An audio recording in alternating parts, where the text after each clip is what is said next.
தனுஷை வெறுப்பேத்தின வெற்றிமாறன். தனுஷுக்கு பிடிக்காதவங்க ஒரு அணியா இயங்கிட்டு இருக்காங்க. தனுஷால முன்னணி ஹீரோ ஸ்தானத்தை பிடிச்சு பின்னாடி அவரோட ஏற்பட்ட மனஸ்தாபம் காரணமா எதிரியா மாறினவர் சிவகார்த்திகேயன். இவருடைய தலைமையில தான் தனுஷோட எதிரிகள் ஒருங்கிணைக்கப்பட்டு இருக்காங்க. இந்த அணியில அனிருத், நயன்தாரா, விக்னேஷ் சிவன், கீர்த்தி சுரேஷ் ஆகியோர் ஏற்கனவே இருக்காங்க.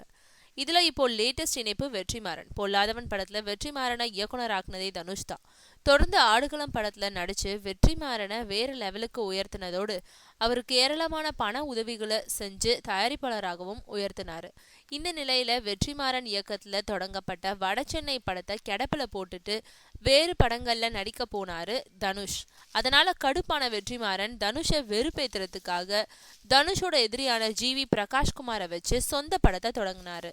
அதோட ஈட்டி படத்தை இயக்குனர் ரவி அரசு அடுத்து இயக்கும் படத்துல ஜிவி பிரகாஷ் கதாநாயகனா நடிக்கும் ஐங்கரன் படத்தோட ஃபர்ஸ்ட் லுக்கையும் வெற்றிமாறன் வெளியிட்டாரு.